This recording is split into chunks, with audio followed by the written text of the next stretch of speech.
ಮಾವಿನ ಹಣ್ಣಿನ ಸೀಸನ್. ಮಾವಿನ ಹಣ್ಣು ಅಂದ ತಕ್ಷಣನೇ ನನಗೆ ನೆನಪಾಗೋದು ಫಸ್ಟ್ ಇಯರ್ ನಲ್ಲಿ ಇರುವಂತಹ ಬಯಾಲಜಿಕಲ್ ನಾಮಿನಿಕ್ಲೇಚರ್ ನ ಬಗ್ಗೆ. ಸೊ ಬಯಾಲಜಿಯಲ್ಲಿ this is the very basic thing to remember. ನಾವು ಏನು ಒಂದು ಪರ್ಟಿಕ್ಯುಲರ್ಲಿ ಮ್ಯಾಂಗೋ ಅನ್ನ ಮ್ಯಾಂಜಿಫೆರಾ ಇಂಡಿಕಾ ಅಂತ ಹೇಳಿ ಕರಿತೇವೋ, ಈ ಮ್ಯಾಂಜಿಫೆರಾ ಇಂಡಿಕಾವನ್ನ ಯಾರು ಹೆಸರಿಸಿದ್ರು ಮತ್ತೆ ಇದಕ್ಕೆ ಬಯಾಲಜಿಕಲ್ ನಾಮಿನಿಕ್ಲೇಚರ್ ಅಲ್ಲಿ ಇರುವಂತಹ ರೂಲ್ಸ್ ಗಳು ಯಾವುದು ಒಮ್ಮೆ ನೋಡ್ಕೊ ಬರೋಣ. ಮ್ಯಾಂಜಿಫೆರಾ ಇಂಡಿಕಾ ಇಲ್ಲಿ ನಿಮ್ಗೆ ಪಾಪಪ್ ಆಗ್ತಾ ಇರ್ಬೋದು.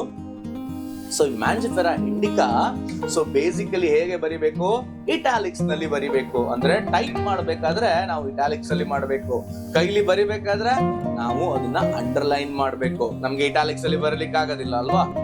ಸೊ ಎರಡನೇ ಪಾಯಿಂಟ್ ಬಂದು ಕರೆಕ್ಟ್ ಆಗಿ ನೋಡ್ರಿ. ಮೊದಲನೇ ಹೆಸರನ್ನ ನಾವು ಜೀನಸ್ ಅಂತ ಕರೆದ್ರೆ ಎರಡನೇದು ನಾವು ಸ್ಪೆಸಿಫಿಕ್ ಎಪಿಥೆಟ್ ಅಂತ ಹೇಳಿ ಕರಿತೇವೆ.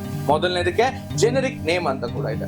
ಸೊ ಜೆನೆರಿಕ್ ನೇಮ್ ನ ಮೊದಲನೇ ವರ್ಡ್ ಯಾವತ್ತು ಕ್ಯಾಪಿಟಲ್ ಆಗಿರ್ಬೇಕು ಅಂಡ್ ಬಾಕಿ ಎಲ್ಲ ಲೆಟರ್ ಇನ್ಕ್ಲೂಡಿಂಗ್ ಸ್ಪೀಶೀಸ್ ನೇಮ್ ಕೂಡ ಸೊ ಏನಾಗಿರ್ಬೇಕು, ಸ್ಮಾಲ್ ಲೆಟರ್ ಅಲ್ಲಿ ಇರಬೇಕು. ಕೊನೆಯಲ್ಲಿ ಸ್ಪೀಶೀಸ್ ಹೆಸರು ಮುಗಿದ ನಂತರ ನಾವು ಆಥರ್ ನ ಹೆಸರನ್ನ ಇಡ್ಬೇಕಂಡ್ರಿ. ಸೊ ಯಾಕೆಂದ್ರೆ ಅವನಿಗೆ ಒಂದು ಗೌರವ ಕೊಡೋದು ಬೇಡವಾ.